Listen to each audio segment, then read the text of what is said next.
Hello and welcome to the second episode of my channel, The Budding Entrepreneurs Podcast by Pooja Ramka. That's me. So first of all, thank you so much for giving such a support and amazing response to the first video.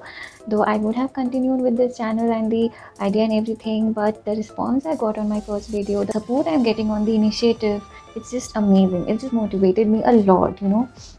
So thank you so much for that. Introducing a little about my channel. In this channel, I'll be talking to some amazing budding entrepreneurs who has been providing amazing content, amazing service to their customers even during this COVID situation, pandemic, handling pandemic very well. Or why not bring this kind of entrepreneurs to my channel, to my platform, and talk to them about it. और मेरा first video was about event and wedding industry with guest Jainish Lurana, who is the founder of Elegant Events. So if you are someone who is into wedding and event industry, want to know more about wedding industry, then please go and watch that video. And if you know someone who wants to be in event industry, then share that video to them. So before I move on to the second guest and the second topic, let me say something very important that कोई भी एक नई company होती है, तो उस नई company का हर एक जो डिपार्टमेंट होता है विच helps it to grow, वो एक एंटरप्रेन्योर ही होता है.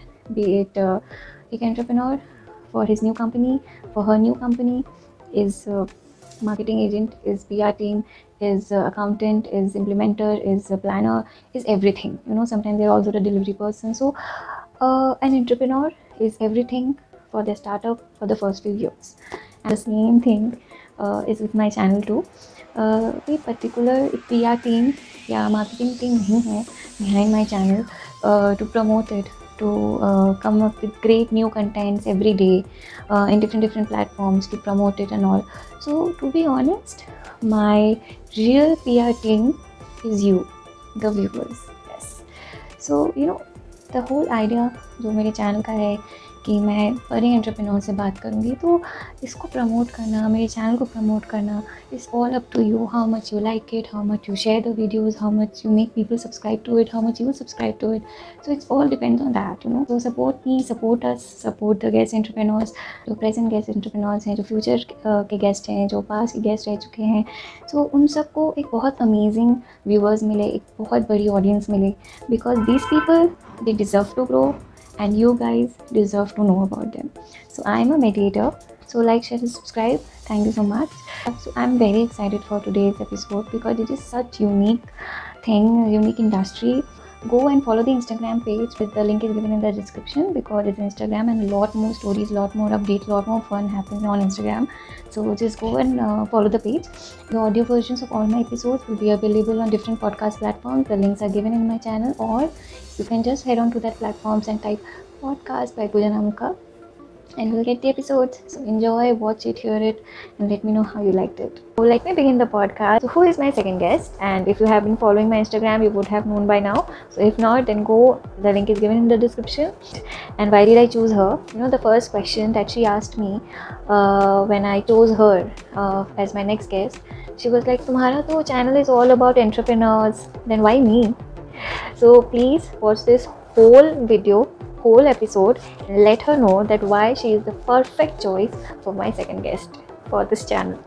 So with a history of 90 plus poems, to with an ambition to publish her own poetic book, have her own audiobooks, to being a mentor, to being in the poetic industry for last 7 to 8 years, and we'll talk a lot about her poetic collection with the name of Fame.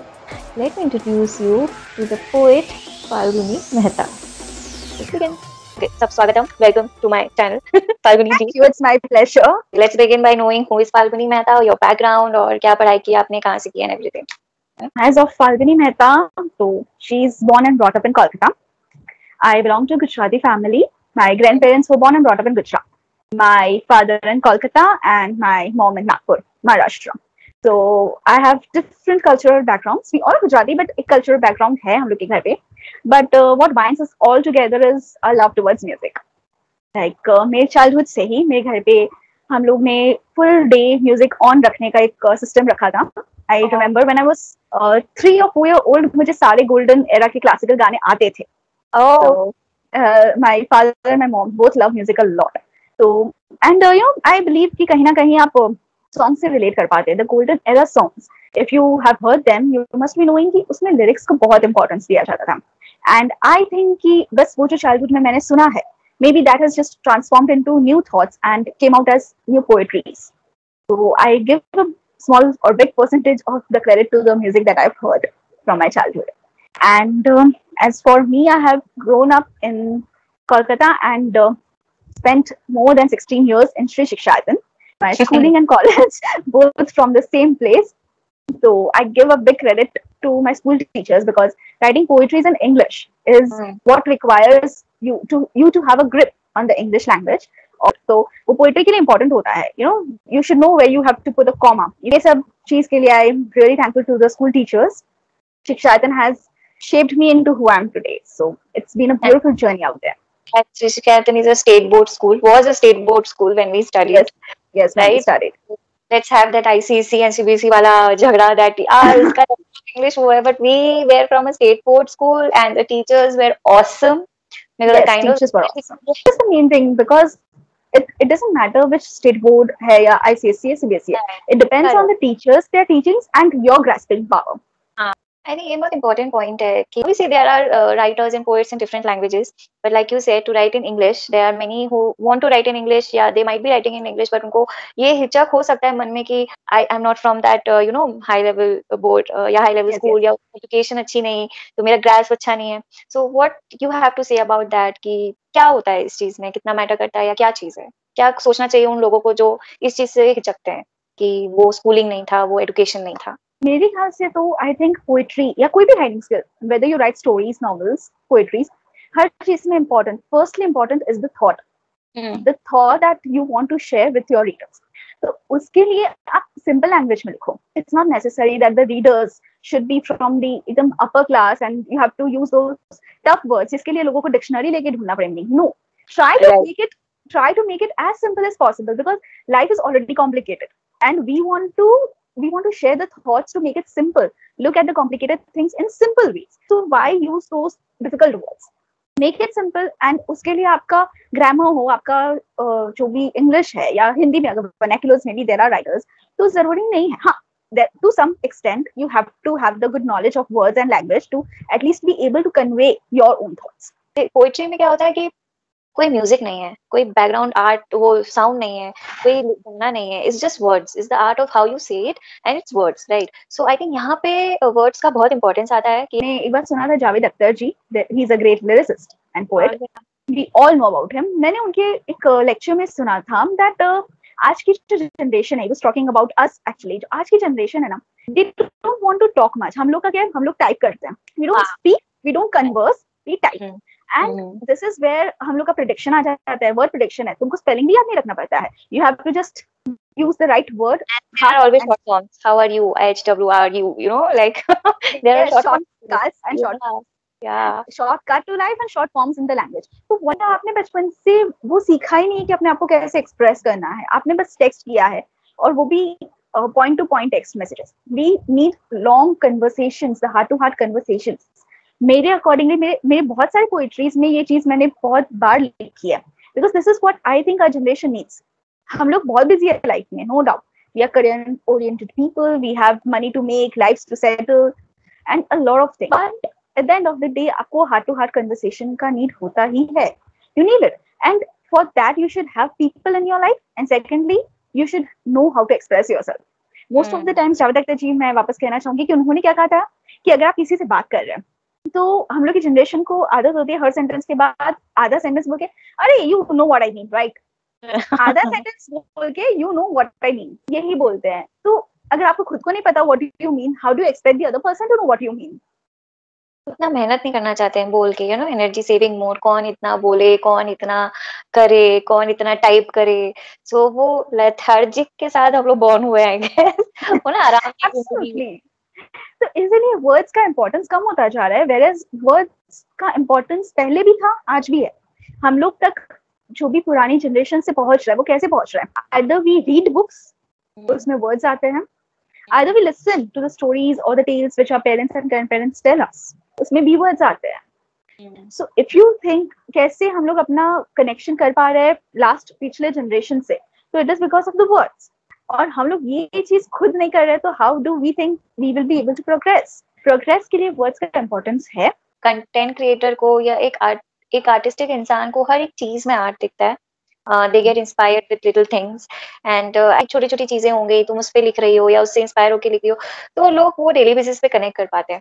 Writing के लिए मेरे ख्याल से words के साथ साथ आपका thought important है, बिकॉज जो भी आपका थॉट है वो अगर लोगों तक पहुंच रहा है, if people are connecting to you, to your thoughts, if they feel that अरे this is my story, this is what I was feeling, जैसे मुझे बहुत बार फीडबैक्स आते हैं मेरी पोएट्रीज के लिए that Falguni, this is what I had in my mind, you just give them words. So this is where people connect with my work, because मैं simple जो हम लोग का I would say कि जो लाइफ है उसमें से माइक्रो टॉपिक्स लेती हूँ, एवरीडे टॉपिक्स जो हम लोग उतना ध्यान भी नहीं देते होंगे, जैसे कि वी आर कन्वर्सिंग, मैंने कन्वर्सेशन पे भी पोएट्री लिखा है। जैसे कि हम लोग रोज सुबह उठ के ड्रीम अपना याद करते हैं, अच्छा आज ये देखा सपने में और आज मुझे ये करना है, तुम हंस रही हो, तुमको मिल चुका है, कोई रो रहा है क्योंकि आज वो फेलियर एक्सपीरियंस कर रहा है। तो ये सब जो भी चीज है, मतलब जो डेली लाइफ है उस पर भी मैं लिखती हूँ। And this is what motivates people, which I never knew about it when I started getting feedbacks for my. अब मुझे पता चला कि जो मैंने ऐसे simply thoughts लिखे हैं, like from nowhere I just get 2-3 lines on my mind and I sit down and start writing. That's how I create poetry. I don't spend hours कि नहीं 3-4 घंटे लिखते बैठना है, नहीं। I am the kind of person कि हाँ 25% ऐसा होता है कि कोई मुझे टॉपिक दे रहा है and I have to think about it. Otherwise 75% of the times it has happened instantly. सो रहे हो, काम कर रहे हो, चल रहे हो, ट्रैवल कर रहे हो, and you get a thought and my thoughts are like 2-3 lines mind पे आ जाता है, then you have to sit down and take a paper pen, बस that's how poetries come out. तुम अब तक 90 प्लस पोएम्स लिख चुकी हो? Yes, right, absolutely. कितना साल हो गया तुमको ये पोएम प्रॉपर लिखना स्टार्ट करते हुए? प्रॉपर वे भी स्टार्ट किए हुए 7 to 8 years बाय नाउ। उससे पहले जो भी मैंने लिखा था, तो I don't consider them into this collection. जो मैंने प्रॉपर्ली स्टार्ट किया, it was I would say a journey, वो भी एक जर्नी है, because I used to write you know in those last pages of notebooks. We have this habit of writing something in the last pages of notebooks. मेरा जो notebooks होता था college time पे, उसके लास्ट पेजेस में आपको different poetries मिलेंगी। तो क्या वो क्लास नहीं है उस टाइम वाला पोएट्री की मैम कुछ पढ़ा रही है और मेरे दिमाग में कुछ पोएम आया तो मैं लिख रही हूँ, वो वाला?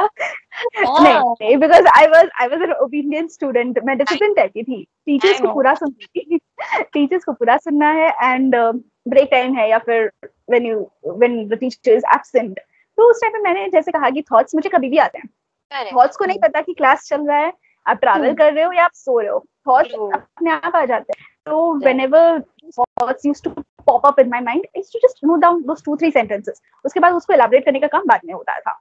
तो वो नोटबुक के पीछे रहता था वो सारा poetries, and my mom one day discovered this, and she generally never saw my notebooks. College में हमारे पेरेंट्स हमारे नोटबुक्स नहीं चेक करते हैं, but one day she was going through these notebooks and was like, she scolded me, क्या है ये? तो मुझे लगा क्या है, तो मॉम वाज लाइक क्या है ये, तुमने अपना इतना अच्छा ट्रेजर नोटबुक्स के लास्ट पेजेस में रखा है?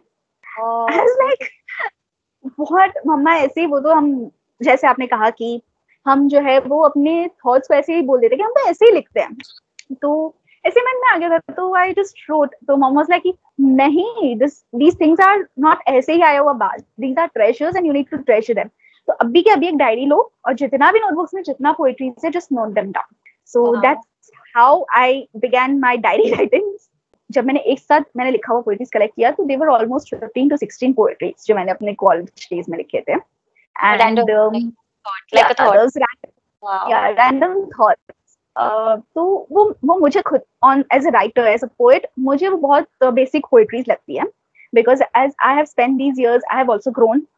Maybe language मेरा better हुआ है, thoughts better आ रहे हैं, तो I think that I have also grown with the years. This is surprising for many people. जब मैं कहती हूँ that I have written a poem on poetry on stock market, surprising जब मैंने ये poetry share किया था, I think मुझे सबसे ज्यादा feedback इस poetry के लिए आए हैं, because जो जिन लोगों के लिए है, I think most of the people are involved in stock market, चाहे कोई उनमें उसमें इन्वेस्ट करते हैं या फिर कोई दूसरों को देखते हैं अरे स्टॉक मार्केट में इन्वेस्ट करते हैं, ऐसा क्या है स्टॉक मार्केट में। तो कुछ लॉस के मारे देयर आर टाइम्स जब लॉस होता है, मार्केट्स गो डाउन, तो वो सब मैंने फेजेस को एक पोएट्री में लिखा, and it was an instant poetry. I written that poetry in 10 minutes. Yeah, I saw your poems and एक चीज जो बहुत कॉमन है, तुम लिखती हो कि आई am a motivational poet and all, पर जितना मैंने देखा है कि तुम सिचुएशन पे लिखती हो, तुम करंट माहौल पे लिखती हो, बट तुम रियलिटी पे लिखती हो. दैट इज वेरी अमेजिंग कि रियल कॉन्सेप्ट को लेके, जैसे क्वारंटीन में तुमने लिखा है, स्टॉक मार्केट पे जैसे तुमने बोला है तुम लिख रहे हो, तो I think this is very amazing because people don't think about it, and like you said people can relate to it. And because I have read your words also, and they're very easy going, very easy flowing, like it's fun to read. मतलब वो वाला feel नहीं आता अरे actually कि इसका क्या meaning है, या चलो कुछ तो मीनिंग होगा. मैं सुंदर लगा सुन के. वैसा नहीं, you read it because you like it. मतलब when I read it as a reader, मुझे बहुत मजा आया पढ़ के. It's fun because it's very simple. तो वो एक simplicity होता है ना, beautiful, वो था तुम्हारे राइटिंग में, which I love it. Thank you so much. College में आंटी फाइंड आउट और उसके बाद उन्होंने बोला कि तुम लिखो, तो उसके पहले जो तुम लिखती थी, तुमने कभी किसी को दिखाया नहीं कि मैम मॉम मैंने ये लिखा है या डैड मैंने ये लिखा है, किसी को भी, फ्रेंड्स को या किसी को? नहीं, बिल्कुल नहीं. मतलब मुझे पता नहीं था ना कि मैं लिख रही हूँ. करेक्ट. मेन चीज है यू डिडंट रियलाइज ओनली कि एक आर्ट है, मतलब you are creating something, right? या वो मुझे रियलाइज नहीं हो रहा था. एंड जब मैंने मतलब फर्स्ट टाइम मेरी फ्रेंड्स को या मेरे क्लासमेट्स को ऐसे से पता चला, इट वाज हम लोग के क्लास 12 का फेयरवेल था. एंड उस टाइम पे we had some plans to celebrate. जो टीचर्स है, हम लोग की class teachers were invited. And when they were in the classroom, मेरी एक फ्रेंड आके मुझे बोलती है दैट पीछे लेके गई, क्लास के एकदम पीछे, and she said Falguni poetry बनाओ एक ठो टीचर्स के लिए, it's farewell, so right something on farewell. So I was like, मतलब she knew that I write something. She didn't know that what kind of poetry or what is it that I'm writing, but she knew that she's creative. So she was like, write something. I said, teachers are sitting here, everyone is celebrating. How can I just sit down and write a poetry at the end of the bench, So she was like, I don't know. तुम 4 line लिखो, 6 line लिखो. Whatever you want to do something. Okay. So I was like, ठीक है. And उस time पे 2 minute में सिर्फ Maggi बनता था. It was the first time जब मैंने 2 मिनट में कोई पोएट्री भी बनाया था. It was a six line of poetry जो सिर्फ 2 मिनट में लिखा गया था for teachers. वो फेयरवेल का पोएट्री था. And that was a day when teachers applauded my work. तो वो मेरे लिए बहुत ज्यादा मोटिवेटिंग था. तो फिर वो that poem was your first time जो पब्लिक के सामने आया? Correct? हाँ, yes, that was the first time कि पब्लिक के सामने कोई पोएट्री आया था. उसके बाद there was a time when my relatives suggested that your work should go to more people, and the way to reaching out to more people is by blogging. Okay. तो उसके पहले मैंने कभी-कभी सोशल मीडिया पे अपना poetry post किया था. Blogging came as a blessing, I would say, क्योंकि blogging मतलब था कि now I have reached out to people, to readers worldwide, globally readers है. And the statistics can be seen on my blog. तो उससे मुझे पता चलता है that my work is not only read in India. मतलब जो लड़की अपनी डायरी में लिखती थी पोएट्रीज, किसी को मतलब few relatives या फिर few close friends के छोड़ के किसी को नहीं पता है that what I'm writing. And now there are global readers. So it is because of this blogging that my work is reaching people. People are reacting and sending me feedbacks. So this actually motivates me as a writer. अगर अब मैं कुछ भी लिखती हूँ तो मेरा first thing in my mind is that no, people are reading it. They should be able to understand and relate to it. कब से ब्लॉगिंग कर रही हो तुम? 4 years. 4 years. Yes. तुम लिखती हो पोएम, ये मुझे सोशल मीडिया से पता चला when you started posting. उसके पहले I had no idea. तो yes, सोशल मीडिया आज के मतलब it's very, I think this is a very important point that we will cover later on. So poetry collection name is Fame. Fame, is there a full form और ये नाम कहाँ से आया, ये आइडिया कहाँ से आया? This is very important question क्योंकि ये बहुत लोग पूछते हैं कि फेम क्या है, what is this fame? तो fame is my pen name जो मैं पोएट्री के एंड में लिखती हूँ, which is my signature. तो fame came by joining the initials of my name and surname. It is Falguni Mehta, F-A from Falguni and M-E from Mehta. That is how fame came up. And it was because मैंने देखा कि poetry के नीचे हर कोई अपना signature देता है. The poet has, an artist always has a sign, a pen name. Right. And writing Falguni was like, this is my name. I should have a different identity as a poet. And that is how fame came up. Is this a given thing कि हर एक poet को का एक pen name होना ही चाहिए? Because this is very common that मतलब I as a reader don't know anything about this thing, तो is it given कि एक पेन नेम होना चाहिए या व्हाई पेन नेम? जनरली जैसे मैं खुद का भी आपको बोल सकती हूँ कि एक पोएट अलग पर्सनालिटी होता है from what the poet is in real life. मतलब अगर मैं आपको कहूँ तो एज फाल्गुनी, मैं people knew that I am a shy girl who talks very less, एक डिसिप्लिन्ड ओबीडियंट स्टूडेंट है. वैसी ही मतलब फैमिली में भी शाई टाइप का एक इंप्रेशन था. तो एक शाई लड़की के लिए to get vocal about her writings it's not that easy. Right. तो बट द थिंग वाज कि मैं शाई थी और नहीं भी थी. When it came to expressing myself, I wanted to express myself and I chose the mode of writing. तो उसके लिए एक अलग आइडेंटिटी आना, एक ऐसा पर्सनालिटी कि जो कॉन्फिडेंटली अपना थॉट्स को एक्सप्रेस कर रहा है. बट देयर आर राइटर्स जो बोल्डली लिखते हैं, जो they raise their voice for many things. तो उनके लिए ये एक अलग आइडेंटिटी होता है कि वो उस आइडेंटिटी के थ्रू अपना कॉन्फिडेंस बाहर लाते हैं. When you sit, you know that you are fame at present. When you are writing your fame, you have to get vocal, you have to express yourself. And when you are Falguni, acha, okay, you are that simple type of girl. Right. Yes. Identities nahi hai, but I would say they coexist. It's just that it depends on the situation. What is your current process of poetry writing? खुद के लिए है कि now you are earning also with it, या किसी के लिए लिखती हो? Like what is going on right now for your poetry thing? This is actually the good question. I wanted to move towards this because आपका जो ये podcast is about entrepreneurs, and people will be shocked or surprised at least कि artist और poet कैसे इस podcast पे आ सकते हैं. ठीक है, मैं इंट्रोडक्शन में ऑलरेडी बोल चुकी हूँ कि द गेस्ट आस्क्ड मी कि तुम्हारा तो एंटरप्रेन्योर्स के बारे में, तो मैं क्या कर रही हूँ, सो गो एंड आंसर हर कि वो क्यों परफेक्ट थी इस चीज के लिए. तो या टेल मी. देखिए, आपको जब भी कोई सॉन्ग याद होता है, ठीक है, there are famous songs. Recent का ही कोई एक सॉन्ग ले सकते हैं आप. अभी जैसे पैंडेमिक सिचुएशन था तो तब एक सॉन्ग बहुत चल रहा था, तेरी मिट्टी में मिल जाऊं, which was dedicated to all the frontline warriors. तो जब मैं आपको पूछूंगी ये सॉन्ग किसका है, what will you answer?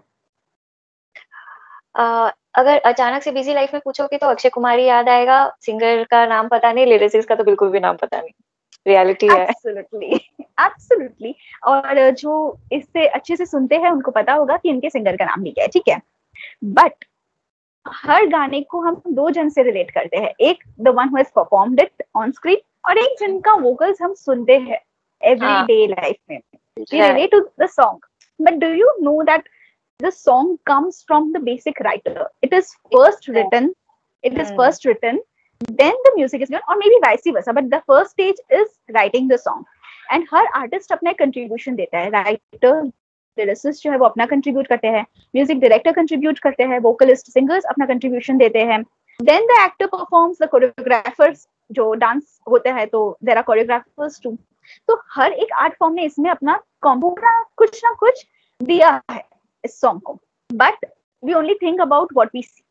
Right. Okay, तो इसीलिए यू नो ये जो राइटर्स को रिकॉग्निशन नहीं मिलता है.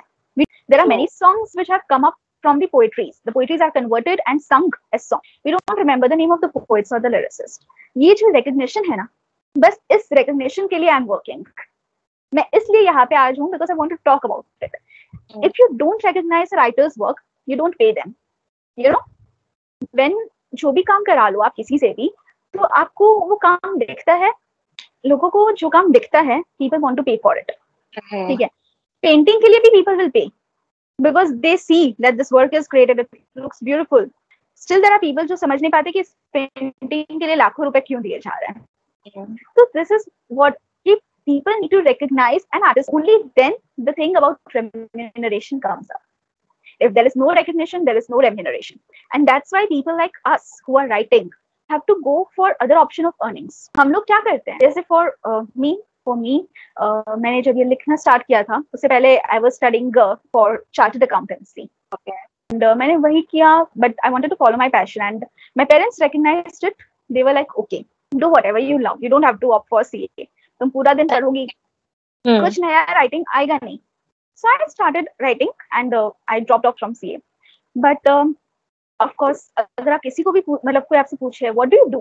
I write. अच्छा, और क्या करती हो? ये जो क्वेश्चन है, अच्छा और क्या करती हो, इट इज एक्चुअली सिग्निफाइज अच्छा अर्निंग के लिए क्या करती हो। मतलब ये लिखना लिखना तो ठीक हॉबी है, आप अर्निंग के लिए क्या करते हो। Now I have an answer दो। मेरे दादाजी जो है वो स्टॉक मार्केट में एक्टिव है पहले से ही, बहुत ईयर्स से, एंड उनको एक हेल्पिंग हैंड चाहिए था, so I always work with him, या फिर ये इन्वेस्टमेंट रिलेटेड इश्यूज देखना, ये सब देखती थी, एंड धीरे धीरे मेरा इंटरेस्ट उसमें बहुत आ गया। Now like I am a full time into it, I am taking care of all the investments and the investment portfolio for my family. तो Wow. ये मेरा अर्निंग के लिए अलग हो गया, क्योंकि मुझे कोई 9 to 5 जॉब में नहीं रहना था। You know when you are into a job, तो फिर वो माइंड आपका फ्री नहीं रहता है टू राइट समथिंग, या आपको नए थॉट्स भी नहीं आते। That happens with me. तो मुझे ये था कि मैं ऐसा होना चाहिए, when I am free to work, it's my free will, when I want to work I work, when it's that I have some new thoughts I want to write them down, then I go for it. So I am free to do whatever I want to. But yes, I have other mediums too. अगर blogging देखा जाए तो आज के time पे blogging का बहुत ज्यादा डिमांड है। Like I have received so many offers regarding blogging. मैंने अभी तक उसे अपना करियर नहीं बनाया है। किस टाइप के ऑफर्स आ रहे हैं आपको फॉर ब्लॉगिंग के? Blogging has a very wide perspective. Like as a blogger, अगर मैं एक फ्रीलांसर हूँ तो मैं खुद अपने थॉट्स लिखती हूँ अपने ब्लॉग पे, but if another company wants to hire me, there are advertisement companies who are looking for bloggers. They also send me offers that they need bloggers for their company. जो different websites उनके पास बनता है, जो advertisements बनता है, उसके लिए उनको ब्लॉगर चाहिए to write on different topics. उसमें का बनाया हुआ लिखना, it's like you are writing at your own will. But when you are bound by a company, you have to keep changing your thoughts. You have to go and survey. मतलब उस पे survey भी लगता है. You have to go and talk to people about what work they are doing, and it's a very wide perspective. And every day you have a new challenge. Jewelleries पे लिखो, आज jewelleries पे लिखना है, कल स्टॉक मार्केट पे लिखना है, परसों को चार्टर्ड अकाउंटेंट पे लिखना है, तो उसके बाद कोई इंटीरियर डिजाइनर पे लिखना है। मेरा जो इंक्लिनेशन है वो पोइट्री की तरफ है, मुझे राइमिंग अच्छा लगता है, बट लोग सिर्फ वो राइमिंग देखते हैं। लाइक यू सेड कि अर्निंग के लिए अलग स्ट्रीम्स देखना पड़ता है। तो क्या होता है कि मैं पोएट हूँ, मैं लिखना चाहता हूँ, मुझे पोइट्री पसंद है, बट वो earning just because I can rhyme, मतलब पोइट्री को लोग बस वो राइमिंग देखते हैं कि यार ये राइम कर सकते हैं, चलो इसको सॉन्ग राइटर बनाते हैं, या फिर इसको जिंगल राइटर बनाते हैं, या तो फिर कंटेंट राइटर बनाते हैं। तो पोएम छोड़ के everything else is demanded by a poet. तो आई थिंक एवरी राइटर, हर राइटर के पीछे एक पोएट ही है, बट एज पोएट उतना रिकॉग्नाइजेशन नहीं मिल रहा है, because I don't know what is this कि एक पोएट के लिए अर्निंग मीडियम क्या है? Just publishing their own book or publishing their own something like that? Is this the only way for a poet to earn? What do you think as a poet?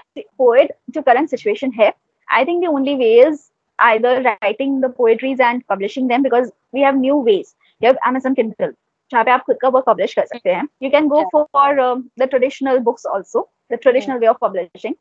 But you know, I think that not every poet is ready to publish the work. And how many of the readers will go and buy a book, be it online or offline, for poetries? आपको free में बहुत सुनने मिलेगा, free में बहुत कुछ मिलता है, then why will someone pay for it?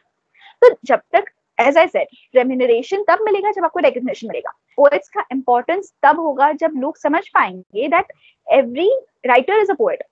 आप जो सॉन्ग सुन रहे हैं वो भी एक पोएट है, जो सॉन्ग राइटर है वो एक पोएट ही है. बस ये है कि आप उसको म्यूजिक दे रहे हो तो it becomes a song, it's a poetry. But मैं ये भी कहूंगी कि लाइक जो राइमिंग वाला थ्योरी है वो एक ट्रेडिशनल पोएट्री है. Although I am a traditional poet, तो मुझे राइमिंग ही पसंद है. But nowadays when you listen to many videos, I listening to different poetries, different, तो उनका जो पोएट्री होता है it's very far away from rhyming. It's more like a story telling. जब उस स्टोरी को गा के सुनाया जाता है वो पोएट्री की तरह लगता है, बट उसमें कोई राइमिंग नहीं होता है, वो एक न्यू एरा पोएट्री है. So poetry is also evolving. Rhyming is poetry, but it is not necessary that you have to rhyme to be a poet. Right. जो new era poetries है, it is also sending out messages. It is also relatable. But they are singing the poetries. But उनका ये है कि वो rhyme नहीं करें. And traditional poets आप William Wordsworth, Robert Frost, ये सब poetries, इनकी poetries हमने school time में पढ़ी है. And we still till date keep quoting these poets. So very very famous एक poetry का sentence है, miles to go before I sleep. कितने लोग इसे डेली बेसिस पे कोट करते हैं. miles to go before I sleep, then सोडाक्षण्यो क्यों ना आशे तो एकला चलो रे. Yes, टैगोर जी. तो हर पोएट को हम याद करते हैं, पोएट्री को भी हम याद करते हैं, क्यों? क्योंकि आपने उसे पढ़ा, आपने उसे कनेक्ट किया, तो वो आपके मन में हमेशा रहता है और जब भी सिचुएशन आता है आप उससे वापस कनेक्ट कर देते हैं। एज एन ऑडियंस बोलूँ तो अब मुझे रियलाइज हो रहा है, जब मैं तुमसे मतलब बात करने के लिए मैं रिसर्च भी कर रही थी थोड़ा पोएट्रिक इंडस्ट्री और क्या सिचुएशन है आज के टाइम पे, but as an audience we don't realise कि कहीं हम लोग सब ही पोइट्री में हैं, because we enjoy good lyrics, we enjoy good rhymings, we enjoy the good song, और चाहे वो शायरी हो, चाहे वो गुड लिरिक्स से रिलेटेड कुछ भी चीज हो, we enjoy that. So as a listener, तो आई थिंक हर इंसान कहीं ना कहीं उस पोइट्री की तरफ झुकाव तो है। Social media is a big thing. लोग आज जितना मैं रिसर्च करी थी और मैंने कुछ इंटरव्यूज भी देखे, इंस्टाग्राम पे लोग बहुत आजकल पोस्ट डाल रहे हैं, उनको Instagram post and they have some specific term for them. तो सोशल मीडिया है। Then the most amazing thing audio podcast जो है आज के टाइम पे। तो podcast channel I think is the new thing, because जब चैनल्स में मैं देख रही थी बहुत पोएम्स, बहुत poets, I think this is a new genre for them, a new way of think कि ओके मैं, क्योंकि वहां पे वो बोलते हैं, लाइक आप लिख रहे हो तो आप जिस तरीके से आप उसको एक्सप्रेस करना चाहते हो और लोग सुनते भी है, ऑडियो पॉडकास्ट की बहुत डिमांड है आज। So I think this is something new. Then there are always poetic sessions जो होते हैं, कैफेज हो गया, ये हो गया, लोग जाते हैं। Poetry is written on pages and read by readers, और अभी जो जैन है वो है कि स्पोकन पोएट्री पे होता है। People go ahead, speak out their poetry and there are listeners. तो पोएट्री का मीनिंग चेंज हो रहा है, they are not readers only, now we have listeners too. So demand है। So if there are any poet out there, artistic person out there कि यार मेरे लिए कोई ऑडियंस नहीं है, ऑडियंस हर जगह है, you just have to decide which medium you want to go, because social media में लोग हैं, और मुझे लगता है अगर आप अच्छा कंटेंट दे रहे हो वो लोग आएंगे ही आएंगे, because when you started and I have seen consistency in your poems and the way you post and the way you write. ऐसा नहीं कि तुमने आज लिख दिया फिर तुम एकदम लंबा गैप ले रही हो, then suddenly Falguni is posting something, okay. ऐसा नहीं है. So you have been consistent. तो तुम्हारे रीडर्स को पहला बात सबसे इम्पोर्टेंट कनेक्ट कर सकते हैं. You have a very words बहुत सही है, सिंपल है, तो I can very had fun reading it. बहुत थर्ड आज के टॉपिक्स पे है, रियलिस्टिक टॉपिक्स पे है. भले ही तुम बोल रहे हो कि तुम बोल्ड टॉपिक्स पे नहीं लिखती, but writing on the current situation and writing such beautifully is also very bold, जरूरी नहीं है कि हर चीज कंट्रोवर्शियल हो तो ही वो बोल्ड होता है, ऐसा नहीं नीडेड है। Because what is your take, you opting for any other medium also, because you are into social media, तुम पोस्ट करती हो, but are you into planning और थिंकिंग कि ऑडियो प्लेटफॉर्म्स में जाएंगे या सेशंस करेंगे, या are you a part of any poet sessions that has happened, and what was your experience with it? और आपने बहुत एक अच्छा टॉपिक स्टार्ट ऑफ किया है, क्योंकि मेरा जो फ्यूचर प्लान है वो इसी से कनेक्टेड है। मेरा एक it's a dream, I would say there are 2-3 dreams. एक पोएट हूँ, फिर भी मैं कहूंगी दैट एक ड्रीम के साथ नहीं हूँ, I have 2-3 dreams. One is to have a traditional published book of my own. Once I complete, thank you. Once I complete 100 poetries, I'll opt for that too, which is very near. मतलब it's more than 90, as you know. तो वो बहुत जल्दी वो दिन आएगा।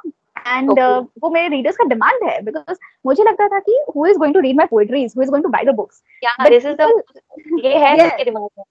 Yes, ये होता है, but when you start connecting, when you start talking to your readers, you come to know that they are waiting for it. So okay, I'll give them what they are waiting for, a published book. This is your medium, जो podcast आपका है, उसी के through तो बहुत सारे लोगों तक मेरा थॉट्स पहुंच रहा है, तो you deserve it. Thank you. जो मुझे है कि I want to summarize the old books and make audio books. ये एक ट्रेंड है, एक थोड़ा नया चीज है इस इंडस्ट्री में, जो अभी उतना ज्यादा ट्रेंड नहीं कर रहा है, but I have seen people trying this out. It is like you take up all those famous writers and the famous books they have written, and here that they will sit and read. I don't want कि उन तक वो thoughts ही ना पहुंचे, just because they don't have the patience of reading or don't have time for उन तक भी वो थॉट्स पहुंचना चाहिए जो राइटर्स ने छोड़ा है हम लोग के लिए, ताकि हम बेटर लाइफ, अपना बेटर फ्यूचर बना सके। तो उसके लिए audio books with summaries, this is actually the summary concept is my own. I want to summarize those books and make it easily accessible for readers, actually listeners now. और वो उससे क्या होगा कि ओरिजिनल वर्क लोगों तक पहुंचेगा with the original writers names, and एक इंडस्ट्री क्रिएट होगा for the people like us, जो खुद का पोएट्री भी साथ में ऑडियो वर्जन निकाल सकते हैं एंड पुराने बुक्स को भी वापस एक ऑडियो वर्जन में लोगों तक पहुंचा सकते हैं। तो it is an industry which will be really very much accepted अगर उसको सही तरीके से उसके ऊपर वर्क किया जाए, because it requires a lot of studying. उसके ऊपर स्टडीज करना पड़ेगा, what is the demand, what is the need, and what other platforms. We have multiple platforms, but उसमें से जो highly accepted platforms है, easily accessible, because people don't want to pay also. Like हम लोग earn बहुत कर रहे हैं but we don't want to pay for this good knowledge things. तो जो फ्री में मिल जाए बस वो काफी है। अगर आप Amazon पे या गाना पे म्यूजिक सुन रहे हो तो देयर आर सम पीपल जो सब्सक्राइब करके वो एड फ्री म्यूजिक ले लेंगे ताकि सब फ्री में चलाएंगे। हाँ भले मतलब I am one that person, भले मेरा पॉडकास्ट रील्स में स्पॉटिफाई में हो, बट आई स्टिल मतलब मैं वो एड चलेगा मैं उतार के रख दूंगी ईयरफोन, या मैं बर्दाश्त कर लूंगी, but I won't buy that one day वाला premium because absolutely right, surviving is very important. Like you said कि एक ट्रेडिशनल वे में अपना पोएट्री को पब्लिश करना विच डिमांड्स टाइम प्लस कॉस्ट बहुत होता है, प्रिटी श्योर। और आज के टाइम पे like people may might bite books and all, और एक पब्लिश की खुशी अलग होती है हाथ में, but it is costly, it cost. But जो तुमने बोला ऑडियो बुक्स हो गए, प्लेटफॉर्म्स हो गए, यहाँ पे अपना टैलेंट दिखाने के लिए it doesn't cost you anything, you know most of this platforms are free. So it's a very amazing thing for people who are starting out or who just want to try in this field कि let's try क्या response आता है। So आज के time पे देखा जाए तो कहीं ना कहीं it is easy, तुमको एक प्लेटफॉर्म मिल रहा है, right? People should utilize it, right? Absolutely, क्योंकि जैसे मेरे ट्रेडिशनल पोएट्री के रीडर्स है बट उनका डिमांड है that you should come up with videos. तो जैसे वीडियोस पे मुझे याद आ रहा है it's been long time, almost 2 years हो गया है जब मेरा एक वीडियो आया था। It was something that people will now be able to relate to more. It was about planning your future, the non-financial planning. Okay. The non-financial future planning. जो मेरा टॉपिक था वो मैंने बहुत स्टडीज के बाद और बहुत सारे इंटरेक्शंस के बाद ये टॉपिक सिलेक्ट किया था, क्योंकि लोगों को लगा कि शायद ये टॉपिक सीनियर सिटीजन के लिए है सिर्फ, but I wanted to clarify at the same moment कि ये सिर्फ सीनियर सिटीजन के लिए नहीं है। आप 60 के बाद अपना फ्यूचर प्लान नहीं करते हो कि चलो अब हम इन्वेस्टमेंट करके रखते हैं। You start planning your finances at the age of 20-22 कि चलो इसमें इन्वेस्टमेंट करते हैं। You have LIC, you have investments in different mutual funds, stock market, bonds, इतने सारे इन्वेस्टमेंट्स है। फाइनेंशियली आप अपने आप को बहुत सिक्योर करते हो। लेकिन you know I met senior citizen जो थे, और मैं ये कहूंगी कि मैं ऐसे लोगों से मिली हूँ who are living in luxurious homes, like ऐसे घर में रहते हैं जो शायद एक 25 ईयर ओल्ड का ड्रीम होम होगा आज के। तो ऐसे लोग तो बहुत खुश होने चाहिए, राइट? मतलब अगर हमारा ड्रीम है वो लग्जूरियस होम, वो लग्जूरियस कार, तो आई थॉट कि they must be happy. But जब उनसे बात की तो पता चला दैट दे आर नॉट। अगर उनके पास जो उनका ड्रीम था वो है, तो what is it which is the reason कि वो हैप्पी नहीं है? It is because they are now lonely. एक 4 BHK का बंगलो है, बाहर नीचे गाड़ी है, आपके पास ड्राइवर आपको जहां जाना है छोड़ के आएगी, आपके पास एक सर्वेंट है जो घर पे आपका पूरा दिन काम कर लेगा, आपके मन में बहुत सारी बातें हैं, लेकिन आप किससे बात करो? आपके घर पे कोई नहीं है। All the kids, मतलब their kids, their grandchildren, their children have left the city. जो अगर मेट्रोपॉलिटन सिटी में भी है, कोलकाता से बैंगलोर जाएंगे। जो विलेजेस में होते हैं वो विलेजेस से सिटी में आते हैं, सिटी वाले मेट्रोपॉलिटन सिटी में जाते हैं, मेगा सिटी में जाते हैं। तो इट्स अ प्रोसेस, और फाइनली बैंगलोर और मुंबई से, पूना से निकल के लोग UK US चले जाते हैं। तो इट्स अ प्रोसेस, मतलब आपके पास हमेशा एक स्टेप हायर है। पेरेंट्स हमेशा अकेले हैं। Eight the end of the day you work till 60-65, you have a retirement plan कि चलो अब मैं रिटायर्ड लाइफ को एंजॉय करूंगा। बट कैसे आप एंजॉय करोगे? आपने अपनी पूरी लाइफ सिर्फ पैसा बनाने में निकाल दी। अगर उतना टाइम में से थोड़ा टाइम रिश्ते बनाने में भी निकाले होते, तो उस एज पे जब आप रियली लाइफ को एंजॉय करना चाहते हो, उस टाइम पे आपके साथ कोई होगा। तो this was my topic. It was not only about relations, it was about good health too. Like there are 2 kinds of people who are happy, the happy senior citizens and the lonely ones. Happy वो इसलिए है क्योंकि वो सुबह उठेंगे, morning walk के लिए जाएंगे। आप अभी मॉर्निंग वॉक के लिए पार्क्स में जाओ, आपको जूनियर्स उतने नहीं दिखेंगे जितने आपको सीनियर सिटीजन दिखेंगे। They have groups, chit chat, walk के बाद चाय पीना, नाश्ता करना, आराम से एक रिटायर्ड लाइफ है, आराम से घर जाएंगे। तो उनका जो लाइफ है ना वो हैपनिंग लाइफ है, मैं कहूंगी, क्योंकि उन्होंने अपना फाइनेंसेस प्लान करके रखा है। तो दे आर सिक्योर कि आज आई एम स्पेंडिंग $1000 अगर, तो दे आर नॉट वरिड कि कल के लिए मेरे पास पैसे नहीं होंगे, तो मंथ एंड के पहले मेरे पैसे खत्म हो गए, तो they are not worried. So financial planning is important. But उसके साथ साथ आपके पास एक फ्रेंड सर्कल है। एंड आई रियली थिंक कि रिलेशंस, बॉन्ड्स एंड फ्रेंडशिप्स जो है ना वो एक दिन में नहीं बनते हैं। You can't go and be like ठीक है मैंने 25-30 साल से कोई फ्रेंड नहीं बनाया, बस 30 साल के बाद आप किसी क्लासमेट को कॉल करो कि अच्छा कहो यार अब आई एम नाउ रिटायर्ड, अब मिलते हैं।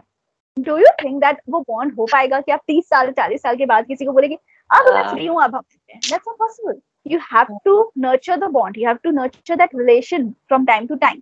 तो वो रिलेशंस आप मेंटेन कर रहे थे तो इस पैंडेमिक सिचुएशन में अगर आपने देखा हो, चाहे वो जूनियर्स हो, स्कूल गोइंग किड्स हो, चाहे वो हम जैसे यंगस्टर्स हो या चाहे वो सीनियर सिटीजन हो, सबका लाइफ में एक रिटायरमेंट फेज आ गया था. We all were retired actually. कुछ नहीं करने के लिए, बाहर जाने का नहीं है, मतलब you don't have places to roam also, you were locked in your own home. तब मैंने देखा कि maximum people are calling each other. मतलब जिनसे सालों से बात नहीं की है ना, उनको भी कॉल करके आधा एक घंटा फोन पे बात कर रहे हैं लोग, वीडियो कॉल्स हो रहे हैं. फैमिली में हाउसी खेली जा रही थी भाई. मतलब एवरी वीकेंड कि फैमिली का एक गेट टुगेदर होगा, जूम पे एक मीटिंग होगी एंड हाउसी खेली जाएगी.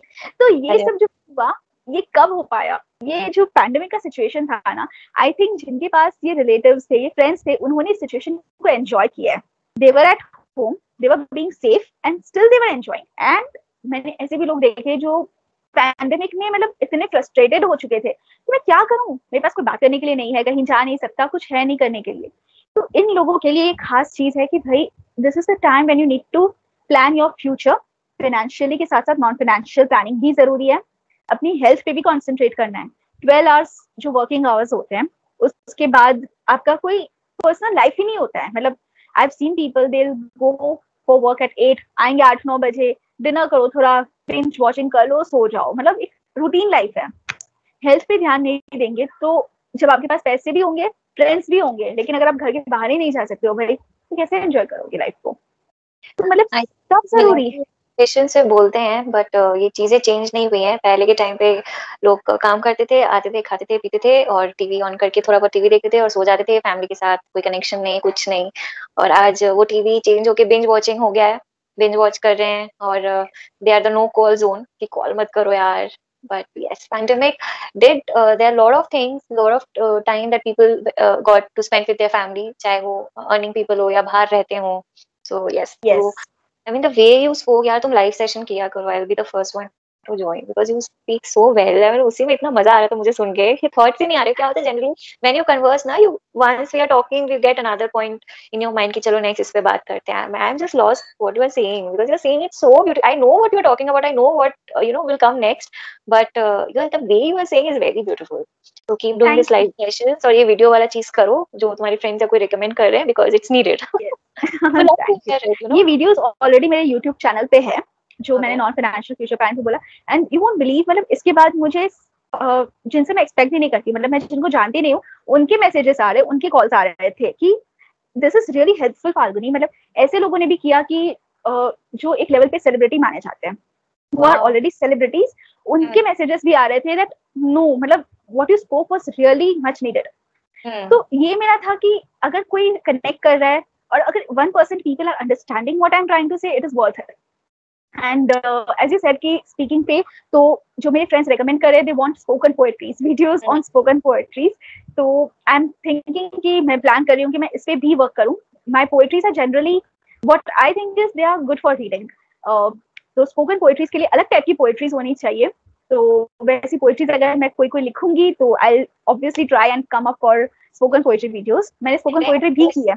I mean that's what growth is, right? आप कब क्या कर जाओ कुछ पता नहीं चलेगा. Just you get an idea in mind and you start it. So that's the beauty of following your passion and I think doing what you love, or especially in the growth phase. Growth phase में survive करना भी मुश्किल होता है, but you get so many ideas कि चलो ये भी करते हैं, ये भी try करते हैं, वो भी try करते हैं. So the limit is endless. No? Yes, so, absolutely. It's lovely. People, there is a class of people, a quality readers होते हैं जो पोएट्री रीड करते हैं, रिलेट करते हैं. बाकी के लिए लास्ट 2 लाइंस पढ़ के ठीक है, अच्छा ये है मीनिंग, अच्छा टाइटल क्या है, अच्छा ये टॉपिक पे लिखा है, अच्छा ठीक है. This is the kind of general way we read the poetries. And मेरा मानना ये है दैट रीडर्स, चाहे लिसनर्स या रीडर्स जो भी है ना, they are more capable of extracting the meaning of the work of the poetry than what I have meant to.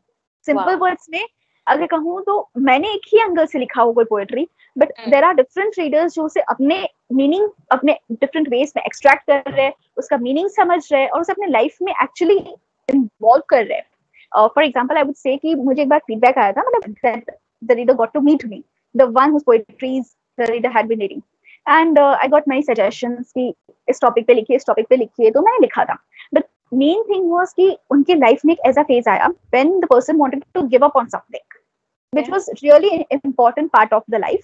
उस पे उनको गिव अप करना था.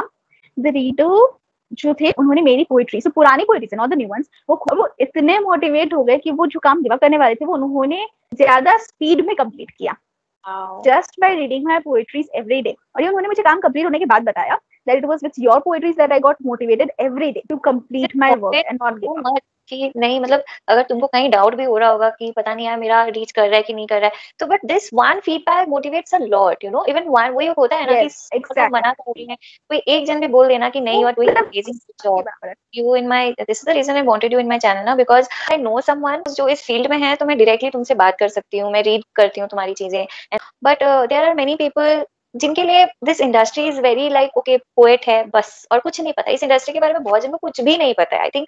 तो आई वांट कि लोग देखेंगे तो वो जानना चाहेंगे कि ये क्या है, plus they will play a very important role in this to grow this industry more, कि लाइक आई सेड कि हर एक इंसान जो एक गुड लिरिक्स और गुड पोएट्री और ये सब को एंजॉय करता है, वो पोएट्री का ऑडियंस है। भले यू से दैट नहीं मैं इतने पोएम्स नहीं पढ़ती या whatever is thing, but you are an audience for that portion because like you said there are various poets, various different types of poetry available today, और हर poet की अपनी एक कहानी है, अपना एक तरीका है बोलने का, तो audience will play a very major role, so it is very important for different industry people to know कि कैसे वो ग्रो कर सकते हैं। So that's why I wanted कि ताकि तुम बताओ कि आज का सिचुएशन कैसा है, इस इंडस्ट्री में क्या होता है, और यू नो लोग कैसे ग्रो कर सकते हैं, हम as a listeners as a reader कैसे और हेल्प कर सकते हैं टू ग्रो टू हेल्प। आपने जैसा भी कहा कि एज रीडर्स हम क्या कर सकते हैं, ये चीज बहुत इंपॉर्टेंट है, because writers are nothing without readers. Obviously अगर आपके पास रीडर्स नहीं है, आपको मोटिवेशन ही नहीं मिलेगा कुछ और लिखने का, right? So as a reader या as readers, main thing is that even if you read someone's work, let them know that you are reading their work. You appreciate it, you criticize it. It's not necessary कि आप हर चीज appreciate ही करो, आप उसको better करने के लिए भी बोल सकते हो. You can say that you can do like this, give new suggestions. आप criticize भी कर सकते हो, नहीं मुझे ये सही नहीं लगा आपने जो लिखा, but it actually means that you are reading their work, and which is a kind of motivation for the writers itself. आप फीडबैक्स चाहे जैसे भी भेजो, आप उनको रिस्पॉन्ड करो, बिकॉज हम लोग गाना नहीं गा रहे ऑर्केस्ट्रा में, हम लोग को क्लैप का आवाज सुनाई नहीं देता है। इवन आप कितना भी अप्रिशिएट कर रहे हो मेरे काम को, आप बैठ के रीड कर रहे हो, आपको बहुत अच्छा लगा, आपने उससे अपने लाइफ में बहुत बड़ा चेंज भी ला लिया। चलो मुझे कैसे पता चलेगा कि that you are actually reading my work and it is helpful to you if you don't send me feedback. तो फीडबैक्स या रिस्पॉन्ड देना या फीडबैक्स भेजना, चाहे आप कैसे भी मोड यूज करके करो, it is very important as a reader, as a viewer, that you respond to the artist, because poets और writers के लिए आपका जो feedback है वही उनके लिए आपका response है। दिन की आप as a reader, आप जो भी मतलब जो भी ये सुन रहे हैं या वीडियो देख रहे हैं, अगर आप एक रीडर हो, आप एक व्यूअर हो, आप कोई सॉन्ग सुनते हो, क्यों हमको कोई सॉन्ग अच्छा लगता है तो हम लोग जल्दी से उस पर पोस्ट डाल देते हैं, पता है, अरे I am listening to this beautiful song, what a beautiful music, what a voice, what the lyrics। हम लोग लिरिक्स को भी अप्रिशिएट करते हैं, I won't deny the fact कि हम लोग को लिरिक्स करेक्ट करते हैं, we do। राइटर के बारे में कुछ नहीं पता होता है, ट्रू राइट। तो जब आप अप्रिशिएट करते हो, you share it with people, but as हम लोग राइटर्स, हम लोग इतने बड़े लिरिसिस्ट नहीं बने हैं कि आप हम लोग के काम को सोशल मीडिया पे जाके अपलोड करें और हम उस ट्वीट को पढ़ के आपको रिस्पॉन्ड करें, but we are at the level जहाँ पे आप उनको पर्सनली जो फीडबैक्स भेजते हो। एंड इनफैक्ट मैं आपको कहूंगी कि पर्सनली जो लोग मुझसे मिलते हैं ना, एंड पीपल हैव अप्रोच्ड मी, अरे उनको मेरा नाम नहीं पता है, बहुत लोग हैं मतलब उनको मेरा नाम नहीं पता है, मेरा face they have started recognising, क्योंकि this is my different way of showing up the who the writer is along with the poetry. तो दे आर लाइक, अरे आप पोएट्री लिखते हैं ना, तो वो जो मोमेंट होता है, मतलब वो जो आपको रिकॉग्निशन मिल रहा है, वो हर पोएट को मिलना चाहिए। आप इसीलिए हर पोएट को ये अपना काम जो है ना, डोंट जज your work yourself, let that be the readers part. आपका काम है, आपने अपने थॉट्स को प्रेजेंट किया, yes make sure they are presentable, they can be shared. ऐसा नहीं है कि आपको जो मन में आया आपने लिख दिया, बट यस अगर आप सोशल टॉपिक्स पे लिख रहे हो, आप मोटिवेशन लिख रहे हो या करंट टॉपिक्स पे लिख रहे हो, it's your choice to write whatever you want, but make sure that the readers do get to read your work, only then you will know what your level is. कि as readers and listeners it's very important that अगर हम वो एक second निकाल रहे हैं, वो minutes निकाल रहे हैं to read something, then we should take out time to appreciate them also. बस एक कमेंट, एक हार्ट, एक like that is amazing, that works at the same time. Like share and subscribe this video, YouTuber करना पड़ता है ये सब चीज। Yes. Just like in videos we get to see कि इतने स्टोरीज है, इतने व्यूज हैं आजकल हर मीडिया प्लेटफॉर्म में। Yes. ये ट्रांसपेरेंसी बहुत अच्छा किया है social media platforms. We can see कि इतने व्यूज आ रहे हैं, इतने ये आ रहे हैं, बट रिस्पॉन्सेज नहीं आता। यहाँ पे मैं अपने आप को बहुत कॉन्फिडेंट मानती हूँ अपने चैनल के फ्यूचर को लेके कि मिलियन सब्सक्राइबर्स हैं, but if you see the views it is in thousands, and if you see the likes it is in hundreds, you know, they have million Yes. Subscribers. But I know my views will be amazing because the videos will reach people that जो मेहनत मैं कर रही हूँ और जो मेहनत मेरे गेस्ट कर रहे हैं अपने फील्ड में, वो इम्पोर्टेंट है कि लोग को पहुंचाएं। That is the whole idea behind this platform. पर यही बात है कि अगर आप किसी का कंटेंट देख रहे हो, किसी का कुछ पढ़ रहे हो, तो just take out 1 second and appreciate them और give them a feedback, so वो उस हिसाब से ग्रो करेंगे। Like Yes, that's how they grow. मतलब एक आर्टिस्ट के लिए ग्रोथ इम्पोर्टेंट है. आप you can stick to one thing and the growth comes only when you know your flaws and your strengths too. So do you meet any new या aspirational poet, या जो बनना चाहते हैं या बोलते हैं कि नहीं I just started writing it, what is that common question या डाउट यू गेट, और what advice you give them, या what is their thought process and what advice do you give them? बहुत बहुत सारे हैं. I mean there are teenagers जो लिख रहे हैं, just like I see my own teenage also कि हाँ मैं भी एज ए टीनेजर अपनी डायरी में ही लिखती थी. तो देयर आर टीनेजर्स जो डायरी में लिख रहे हैं and they are like when you meet them they come to know that you are a poet. So they'll be like, "Acha, you're a poet. I also write poetry." And I'm like, I become very happy when I see that there are people who are still into this creativity. So I'm like, okay, show me your work. Like we exchange numbers या फिर कोई social media पे connect करके I'm like, show me your work. तो मुझे ऐसे बहुत सारे new budding जो है writers, उनके articles आते हैं. They would be like, कि आप हमारा वर्क एडिट करके दीजिए, just check our work and let us know what we can do. तो ऐसे बहुत सारे वर्क्स आते हैं. Yes, and I am really happy कि ऐसा कुछ मिल रहा है मुझे पढ़ने को, because I get to read their point of views.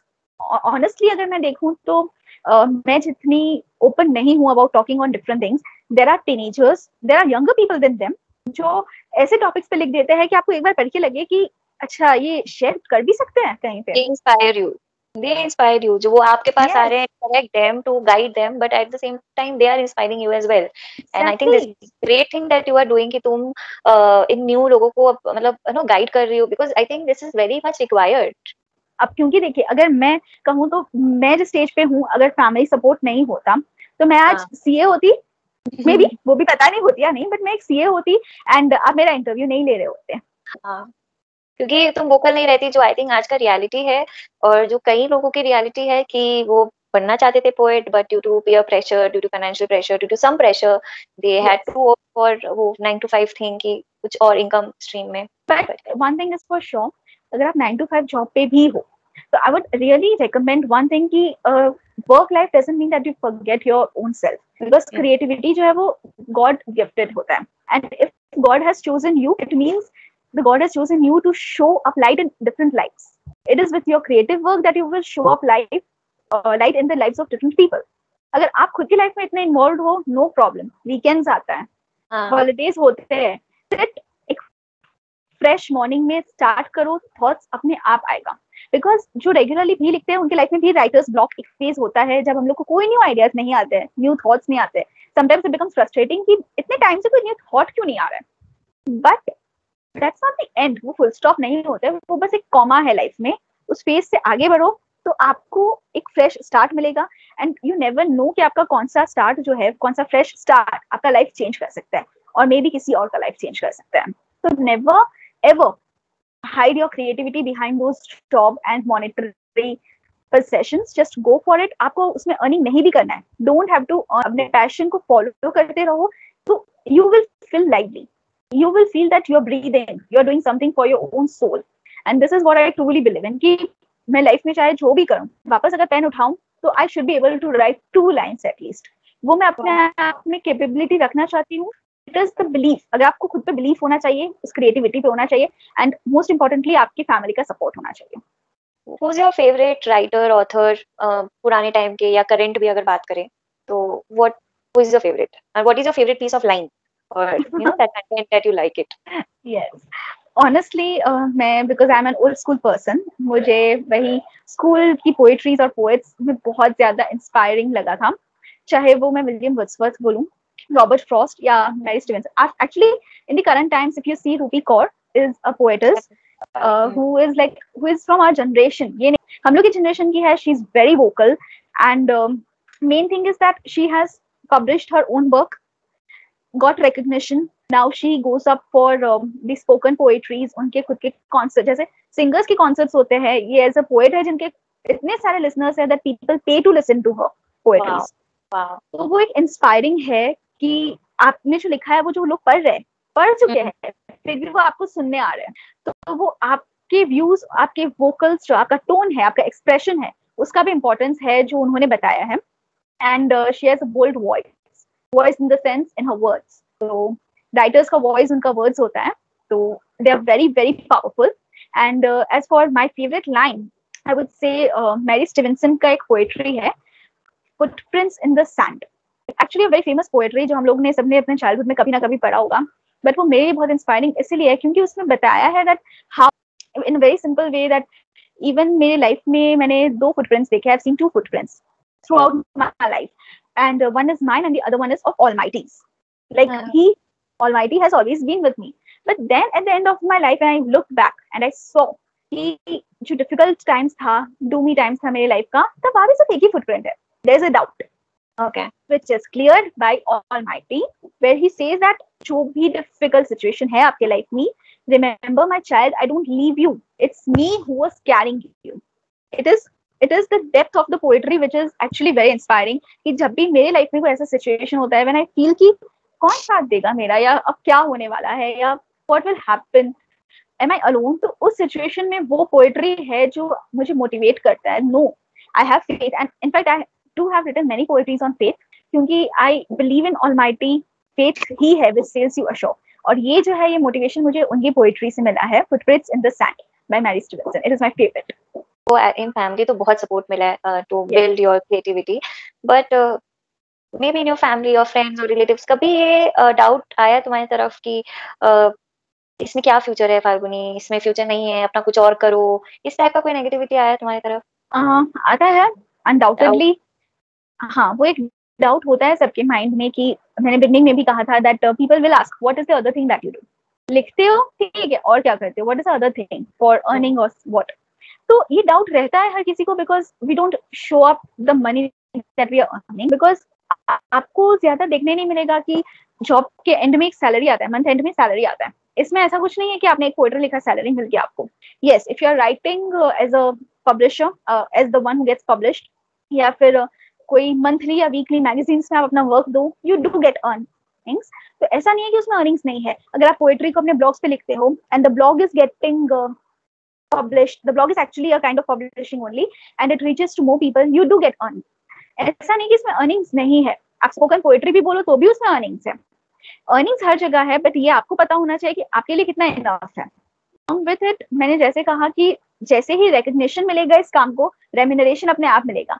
जो रीडर्स, जो व्यूअर्स जो ये क्वेश्चन करते हैं कि इसमें कुछ फ्यूचर है या नहीं, अगर वही इस काम को अप्रिशिएट करेंगे, रिकग्नाइज करेंगे what is the worth of the work, तो उसके बाद रेम्यूनरेशन भी मिलेगा. People will get what they want. So few takeaways जो अब तक की चीज में मैं समराइज करना चाहूंगी वो ये कि don't hide your creativity, there are audience for you. Always like बस एक स्टेप लेना है कि मुझे आके लोगों को बताना है, not for them but for yourself, कि मेरे अंदर ये टैलेंट है, मैं क्यों वो गलत सोचना कि लोग नेगेटिव ही सोचेंगे. There is always an audience for your type of creativity, whatever it is. Then there are various platforms in today's time. Go research about it, even if you are doing something else for the your financial thing, income thing, but कहीं ना कहीं अपने passion को छोड़ो मत, उसको और research करो कि किस तरह grow कर सकते हैं. Then next importance is to approach people like you who are ready to guide the new people, newcomers in this industry, which is very important, I guess. And one more thing, it is important that people like you should also be there, who come up and take up this responsibility on their shoulders to guide people and to reflect what is inside them by showing up the people, the artists or the entrepreneurs who are like them. The ones who started off with the same thought have reached a height at least. तो दूसरों को भी guide करने का काम आपने लिया है, which is really worth appreciating. I'm really glad that I'm being a part of this channel's episode today. मेरा चैनल भी होपफुली फॉरएवर ही रहेगा, बिकॉज स्टार्टअप फाउंडर्स कमी होने वाले हैं नहीं, they are going to always come, so hopefully. Of course, the channel will stay forever, and I hope that you keep coming up with new and many more episodes. Thank you.